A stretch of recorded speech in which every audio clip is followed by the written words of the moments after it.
Os Estados Unidos anunciaram hoje novas sanções contra autoridades iranianas. Este é um momento decisivo, porque Trump chegou a dizer o seguinte, que não quer um ataque contra o Irã. Disse que espera que o ataque não seja necessário, mas, ao mesmo tempo, com aquele linguajar típico de Trump, a sua maneira, né?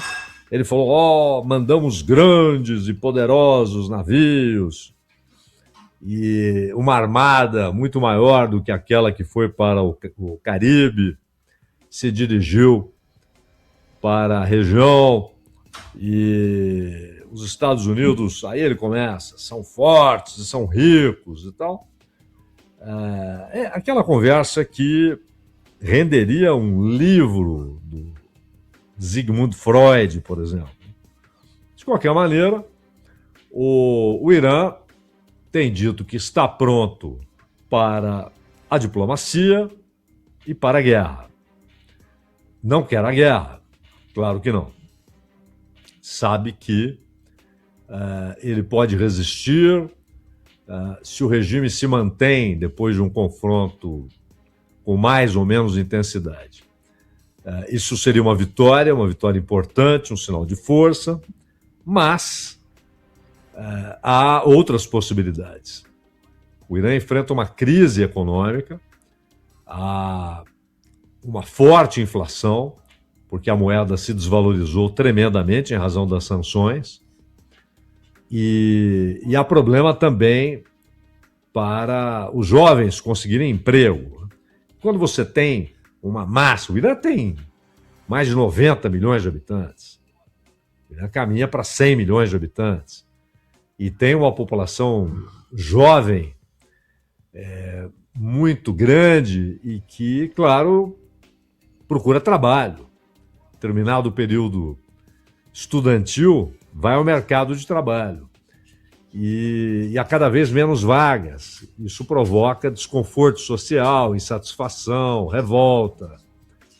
E muitas vezes esses jovens não entendem exatamente todo o processo que levou o Irã a ter essa situação hoje. E nem mesmo a história política do país. Não viveram o período de Reza Pahlavi, etc. Mas o momento é importante também porque existe uma possibilidade de negociação. Mas não basta isso. A Turquia coloca-se como mediadora. O ministro Abbas Araghchi, que é o chanceler do Irã, ele viajou para Ankara, conversou inclusive com o chanceler turco, o Hakan Fidan, mas também com o presidente Erdogan. E o Erdogan disse que a Turquia pode ser a mediadora para que não aconteça uma guerra. Mas, ao mesmo tempo, nas palavras do Hakan Fidan, o chanceler turco, foi dito ao Irã que ele terá de fazer concessões importantes e que serão difíceis.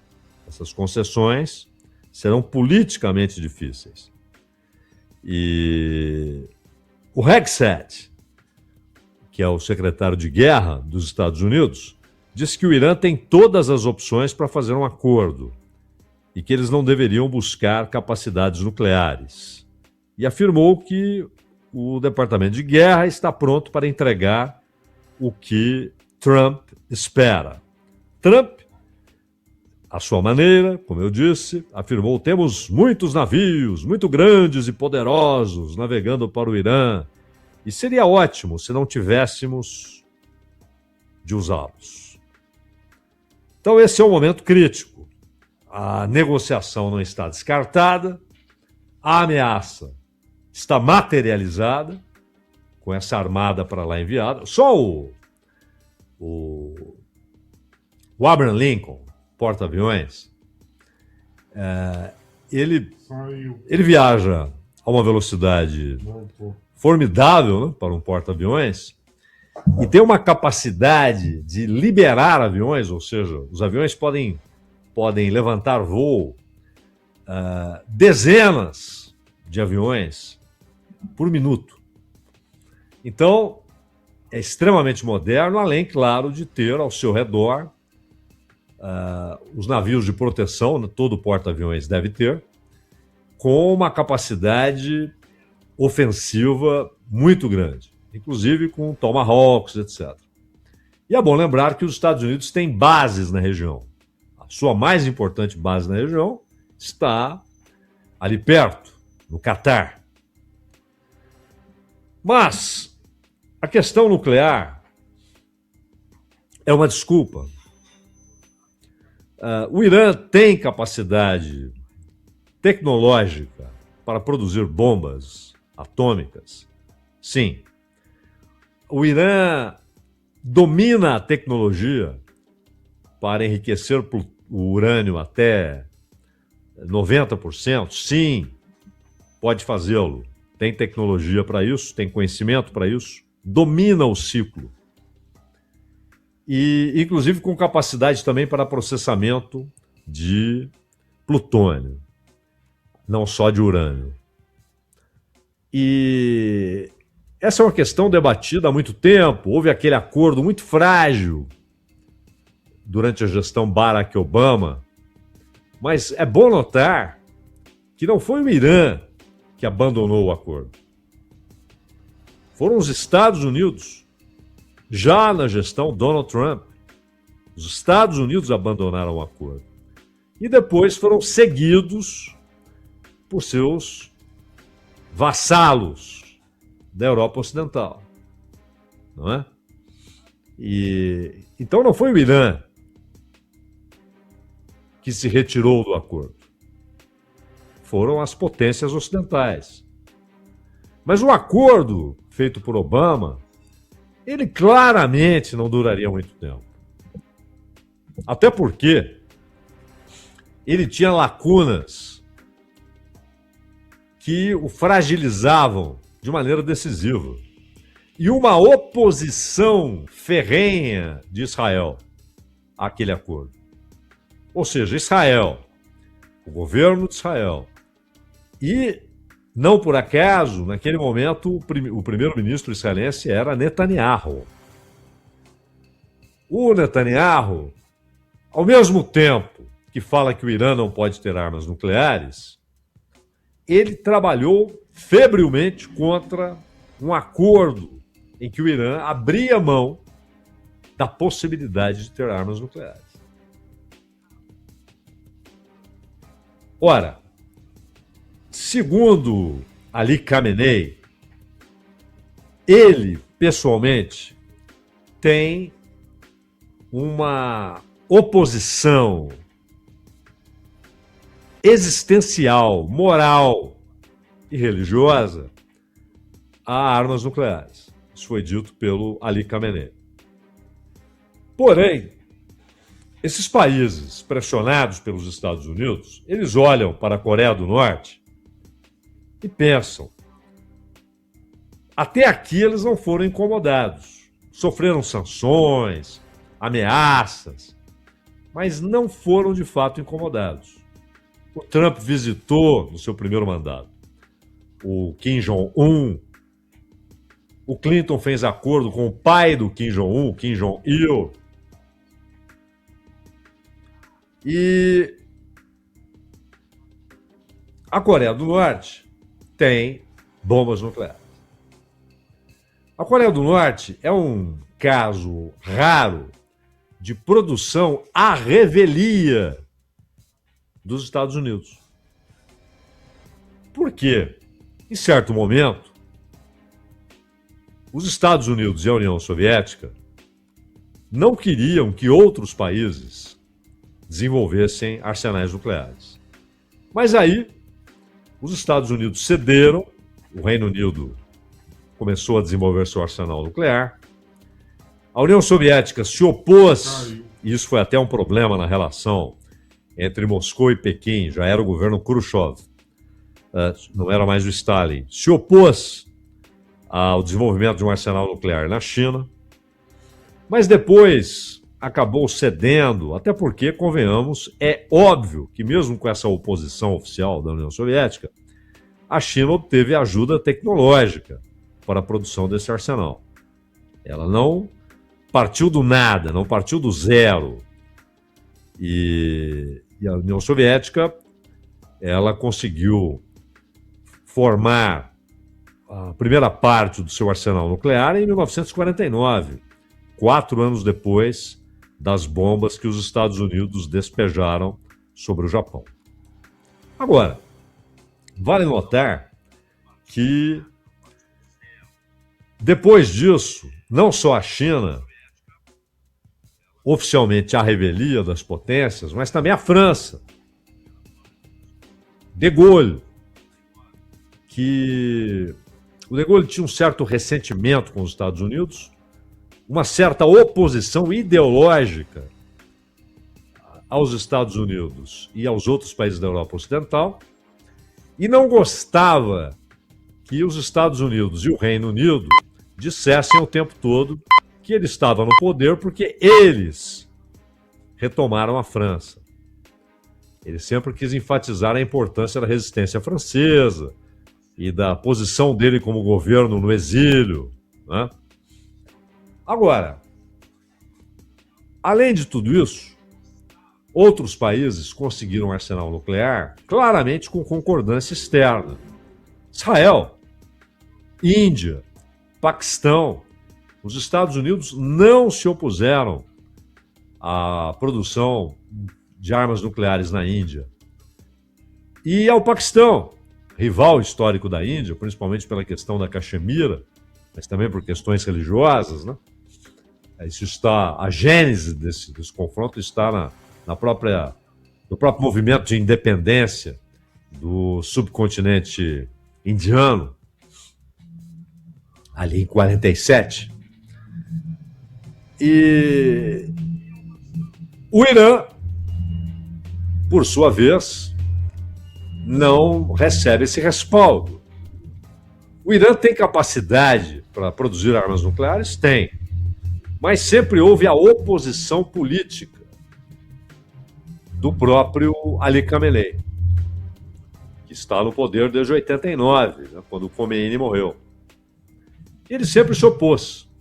Depois que você consegue enriquecer urânio a 20%, depois 60%, para chegar a 90%, é uma moleza. O mais difícil é chegar à capacidade de enriquecer a 20%. Quando você chega a esse nível, saltar para 60% e posteriormente para 90% é muito fácil. Então o Irã pode. Mas isso é uma desculpa. Se ali estivesse o aliadíssimo dos Estados Unidos, Reza Pahlavi, o Shah, e o Irã poderia tranquilamente ter o seu arsenal nuclear. Os Estados Unidos não iriam se opor. E mais do que isso, o que eles querem é tomarem. Eles querem tomar o Irã. Eles querem tomar o Irã. Não a maneira de Alexandre o Grande, que assim tentou, né, militarmente, o célebre embate entre Grécia e Pérsia, mas tomar o Irã significa o domínio da economia iraniana, o controle do Irã pelo capital, não só ligado à produção de petróleo, mas à produção de energia de maneira geral e ao controle de outras imensas riquezas que o Irã possui. O Irã tem reservas respeitáveis de gás e petróleo. Não tem reservas do tamanho da Venezuela. A Venezuela tem as maiores reservas, mas o petróleo iraniano ele já sai pronto para o refino, grande parte dele. Petróleo leve, ao contrário do venezuelano, que exige investimentos muito maiores. O custo é maior para que você tenha a utilização prática do petróleo venezuelano, que é um petróleo muito ácido, petróleo muito grosso. Ele é muito bom, inclusive, para combustível para aviação, para outras finalidades, mas ele demanda um investimento muito maior. Do Irã, não. E o Irã tem reservas formidáveis. Além disso, pela própria hostilidade que vem desde 1979 entre Estados Unidos e Irã, naturalmente o Irã aproximou-se da Rússia e da China. E com a União Soviética teve problemas. Vale notar que o Iraque foi armado até aos dentes pelos Estados Unidos, mas também pela União Soviética. E o Iraque entrou em guerra com o Irã. Havia uma motivação pessoal do Saddam Hussein, porque, assim como o Irã, o Iraque tem maioria xiita. E Saddam Hussein era sunita. Saddam Hussein chegou ao poder no colo de um movimento revolucionário que foi iniciado no final dos anos 50. Mas ele se torna, de fato, o principal governante iraquiano nos anos 70. Foi um processo que levou ao poder Hafez Assad, Muammar Gaddafi e o próprio Saddam Hussein. E o Saddam Hussein era sunita e reprimia brutalmente a maioria xiita, assim como os curdos. Com a Revolução de 79 no Irã, o Saddam Hussein ficou com muito receio de que a Revolução passasse a fronteira e levasse os xiitas do Iraque a uma revolução que seria apoiado pela nova república, a República Xiita do Irã. Então ele foi à guerra. Foram 8 anos de guerra. 8 anos de guerra. Cerca de 1 milhão de mortos. Foi devastadora. Tanto que armaram tanto o Saddam Hussein, os Estados Unidos e a União Soviética, que ele depois se sentiu autorizado àquela aventura no Kuwait. E aí ele foi visto como perigoso e já não era necessário apoiá-lo. E os Estados Unidos iniciam, então, a tempestade no deserto, né? no governo Bush pai. Mas essa guerra foi devastadora para a economia. Mas como a Revolução de 79 derrubou um aliado dos Estados Unidos, o Shah Reza Pahlavi, que escancarou o Irã para os Estados Unidos. E aí não havia problema com a ditadura de Reza Pahlavi. Os propagandistas do Ocidente, muitos, por ignorância, eles vão repetindo aquilo que a inteligência dos Estados Unidos quer que seja repetido. Eles vão repetindo. Médicos iranianos informaram que o número de mortos da repressão chega a 30 mil. Onde está isso? Quem ouviu esses médicos? Como é que esses depoimentos foram reunidos? Como é que essa contabilidade foi feita? Não importa. Você vai jogando isso. Não importa. Não importava a finalidade do aeroporto em Granada. Não importava a finalidade integralmente democrática de Arbenz na Guatemala.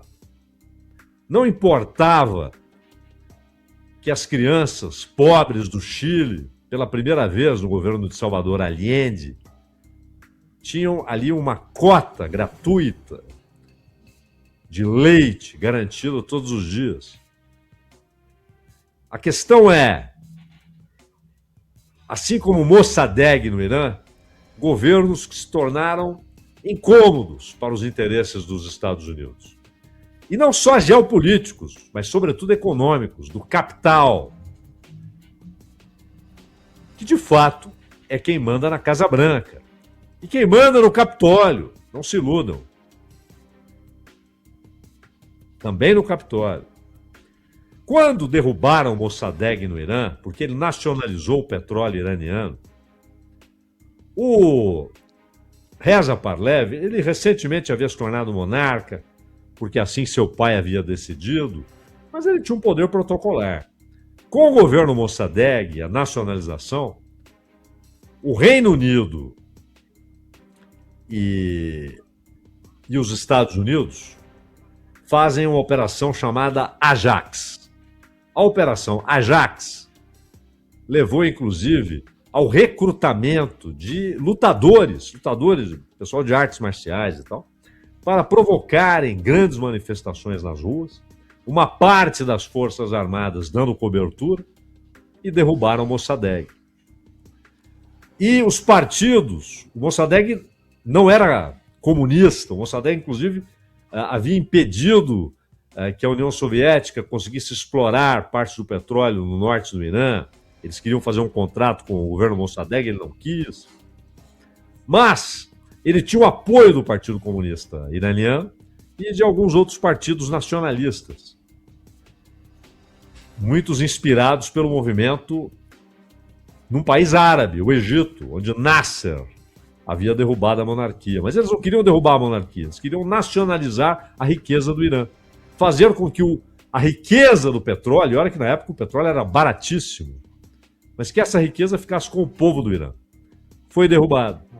Com a proibição dos partidos, desses partidos que se opunham à presença de Reino Unido e Estados Unidos, Reza Pahlavi é colocado na condição de ditador, já não era mais um cargo protocolar, reprimiu brutalmente. O Irã tornou-se um grande centro de tortura para os opositores, contra os opositores. E os movimentos religiosos, que também tinham forte conteúdo nacionalista, se tornaram os movimentos que atraíam as multidões, até pela proibição dos partidos políticos. E aí houve o berço do grande movimento liderado pelo Khomeini, que teve de se exilar, porque senão seria morto por Reza Pahlavi, e ele volta no início de 79, quando a revolução se consolida. Reza Pahlavi foge, morre no exílio, sua esposa ainda é viva, Farah Diba, e seu filho, o Parlevinho, que sonha voltar ao poder, mas até o Trump já disse que isso está descartado. Falou mais ou menos o que falou da Maria Corina, né? Não, esse cara não tem apoio interno, seria um caos. Provavelmente levaria a uma segunda revolução. Mas o que eles querem é a tomada do Irã. O que os Estados Unidos e esses propagandistas espalhados pela imprensa ocidental, o que eles querem é tomar o Irã. Eles querem tomar o Irã. E para isso é preciso derrubar o regime. Se haverá agora uma ação militar, de fato, não se sabe. Até porque o Trump tem receio de que, se a coisa sai do controle, isso possa custar a derrota do Partido Republicano na eleição de meio de mandato. E aí a vida dele ficaria muito mais difícil, com uma oposição democrata sendo majoritária no Senado e na Câmara dos Representantes, e com mais governadores democratas sendo eleitos. Mas o Partido Democrata não é nada diferente. Representa os mesmíssimos interesses. Os mesmíssimos interesses. Faz o mesmo tipo de política ao longo da história. Ambos, democratas e republicanos, agiram da mesmíssima maneira. Na América Latina, a doutrina Monroe sempre foi o norte para ambos os partidos. Então, quantos crimes Lyndon Johnson cometeu? Inclusive no Brasil, né? Derrubando um governo, ajudando a derrubar um governo eleito e colocando uma ditadura.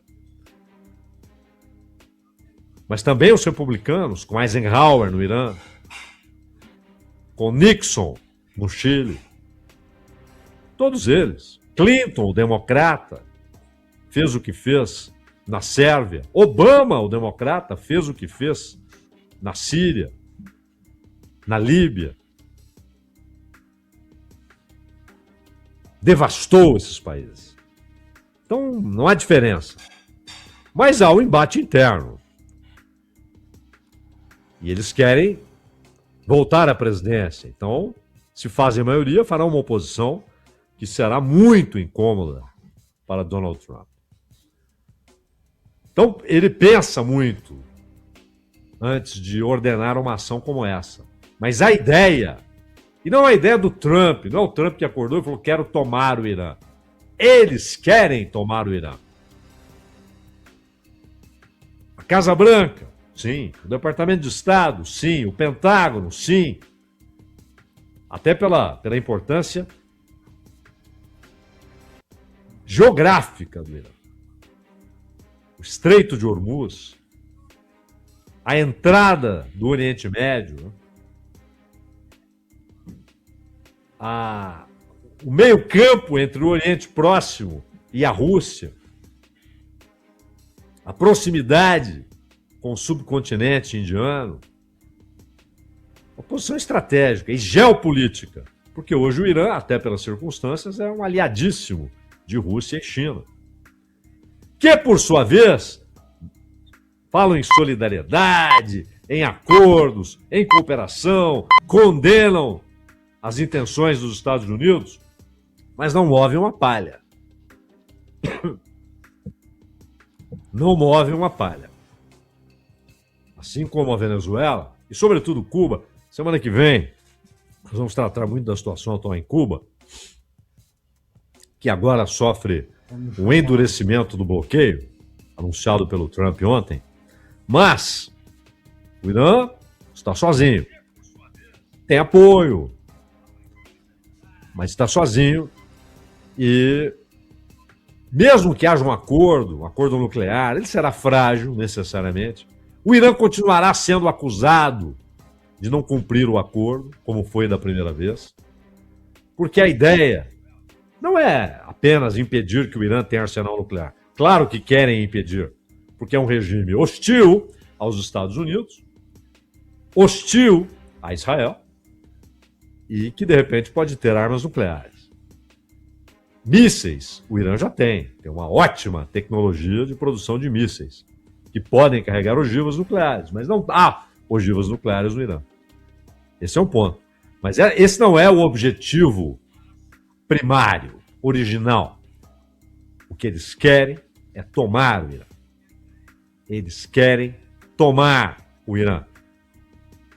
Sua política, sua economia, seu petróleo, o controle da sua posição geoestratégica. É isso que está em jogo.